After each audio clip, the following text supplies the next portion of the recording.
Dear students, আজকে আমরা শিখব ইনডিফিনাইট প্রোনাউন সম্পর্কে। দেখো, আমি বোর্ডের মধ্যে কিছু সেন্টেন্স লিখেছি।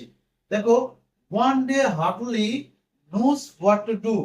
One hardly knows what to do. একজন জানে না যে তাকে কি করতে হবে। None but fools have ever believed it. বোকারা ছাড়া এটা কেউ বিশ্বাস করে না। Some are born great. কিছু মানুষজন আছে যারা মহান ব্যক্তি হিসেবেই জন্মগ্রহণ করেছেন।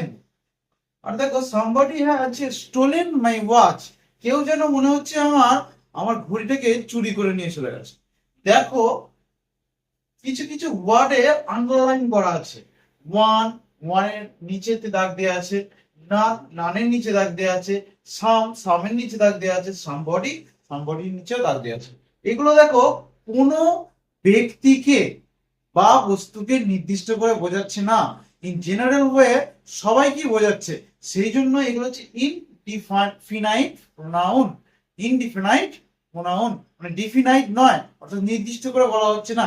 ইনডিফিনাইট অর্থাৎ অর্থাৎ নির্দিষ্ট করে না বলা।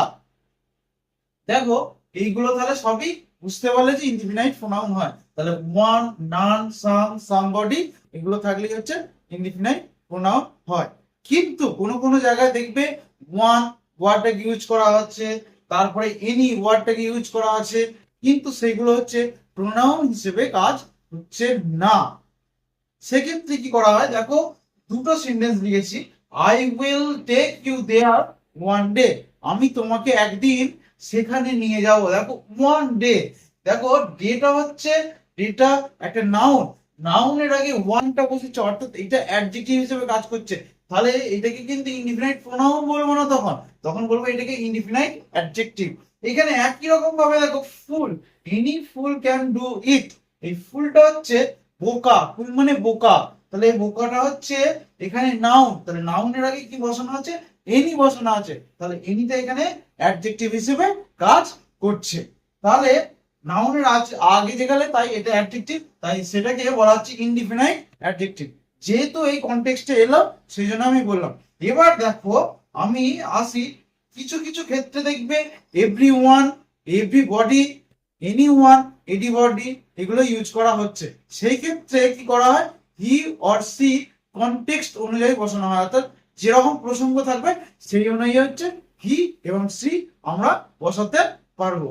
দেখো, I shall be glad to help everyone of my boys in his study.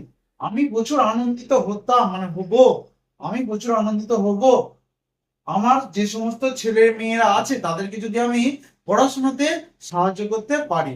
এখানে দেখো, এভরি ওয়ানটা কিন্তু সবাইকে, ইন জেনারেল সবাইকে বোঝাচ্ছে। তাই জন্য এইটা হচ্ছে ইনডিফিনাইট প্রোনাউন হিসেবে কাজ করছে।